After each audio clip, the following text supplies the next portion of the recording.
ഞാനിവിടെ നേതൃത്വത്തിൽ നാഥൻ തൗഫീഖ് നൽകട്ടെ. ആമീൻ. പ്രിയമുള്ളവരെ, വിദ്യാഭ്യാസം അത് പ്രധാനമാണ്, അത് അനിവാര്യമാണ്. നമ്മുടെ മതത്തിന്റെ കാഴ്ചപ്പാടും അതിനെ ഊട്ടിയുറപ്പിക്കുന്നതാണ്. ഹിറയുടെ ഏകാന്തതയിലിരിക്കുന്ന മുഹമ്മദ് മുസ്തഫ സല്ലല്ലാഹു അലൈഹി വസല്ലമ തങ്ങൾക്ക് ആദ്യ ദിവ്യ സന്ദേശമായി അവതരിപ്പിച്ച ഇഖ്റ എന്ന വാക്യത്തിലുണ്ട് ഇസ്ലാം വിദ്യാഭ്യാസത്തിന് നൽകിയ പ്രാധാന്യം. ഖുർആൻ നമ്മോട് ചോദിക്കുന്ന ചോദ്യമുണ്ട്.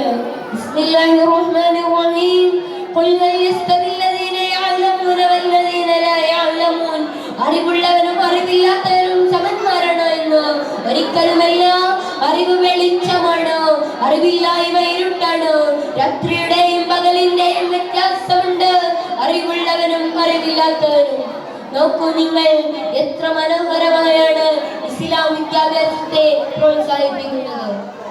ബദർ യുദ്ധാന്തരം ബന്ദികളായി പിടിക്കപ്പെട്ട ഖുറൈശികളെ മോചിപ്പിക്കാൻ നബി സല്ലല്ലാഹു അലൈഹി വസല്ലമ തങ്ങൾ അവിടുന്ന് ആവശ്യപ്പെടുന്നത് വിശ്വാസികൾക്ക് അക്ഷരം പഠിപ്പിച്ചു കൊടുക്കാനായിരുന്നു.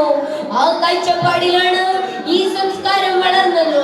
വിദ്യയും വിജ്ഞാനവും ഹൃദയങ്ങളിലേക്ക് ഇറങ്ങിയപ്പോഴാണ് വിദ്യാഭ്യാസ സ്ഥാപനങ്ങളുടെ അതിപ്രസാരം സാധ്യമായതും ശോഭനമായ ഈ സംസ്കാരത്തെ നാം പടുത്തുയർത്തിയതും. അറിയില്ലേ നിങ്ങൾക്ക്, ഇമാം നവവി റളിയല്ലാഹു അൻഹുവിനെ കുറഞ്ഞ പ്രായം, കുറഞ്ഞ ജീവിതകാലം, ആ കാലയളവിലാണ് ഇമാം മഹത്തായ ഗ്രന്ഥങ്ങൾ നമുക്ക് സമ്മാനിക്കുന്നത്. നൂറ്റാണ്ടുകൾ കഴിഞ്ഞു, കാലം മാറി, സമൂഹം മാറി മാറി വന്നു.